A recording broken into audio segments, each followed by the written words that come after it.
രാജ്യം തദ്ദേശീയമായി രൂപകൽപ്പന ചെയ്ത ആദ്യത്തെ വലിയ സർവേ കപ്പൽ INS ഇഷ്ക് നാവികസേനയുടെ ഭാഗമായി കൊച്ചിയിലെ ദക്ഷിണ നാവിക ആസ്ഥാനത്ത് നടന്ന ചടങ്ങിൽ സേനാ മേധാവി ദിനേശ് കെ ത്രിപാഠിയാണ് കപ്പൽ കമ്മീഷൻ ചെയ്തത്.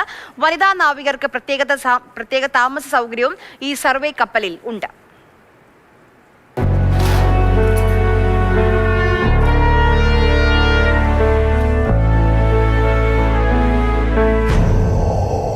ഹൈഡ്രോഗ്രാഫിക് സർവേകൾക്കും തീരദേശ ദൗത്യങ്ങൾക്കും പുതിയ പ്രതീക്ഷ നൽകുന്നതാണ് INS ഇഷ്ക്.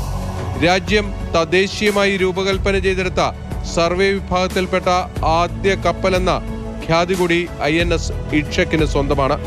ഹൈഡ്രോഗ്രാഫിക് സർവേകൾക്ക് വേണ്ടി പ്രത്യേകം രൂപകൽപ്പന ചെയ്തതാണെങ്കിലും ഇഷ്കിന് ചില ഘട്ടങ്ങളിൽ നാവികസേനയുടെ ആശുപത്രിയായി മാറാനും കഴിയും.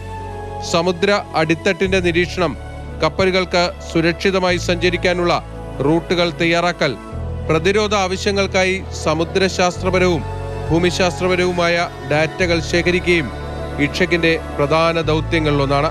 ഹെലിപാഡും ഒരു ഹെലികോപ്റ്ററിനെ വഹിക്കാൻ ശേഷിയുമുള്ള ഇഷ്കിന് 110 മീറ്ററാണ് നീളമുള്ളത്.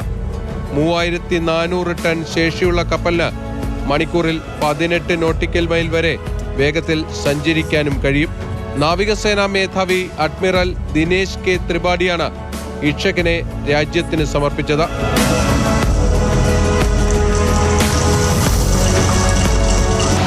Today, the maritime space around us is increasingly defined by shifting tides and rougher seas that demand steadiness, resolve and strength. നാവികസേന ദക്ഷിണ മേഖലാ മേധാവി വൈസ് അഡ്മിറൽ സമീർ സക്സേന ഉൾപ്പെടെ നിരവധി ഉന്നത ഉദ്യോഗസ്ഥരും ചടങ്ങിൽ പങ്കെടുത്തു. ആചാരപരമായ സെല്യൂട്ടിന്റെ അകമ്പടിയോടെ കപ്പലിന്റെ ഡെക്കിൽ നാവിക പതാകയും ഉയർത്തി. മാതൃഭൂമി ന്യൂസ്, കൊച്ചി.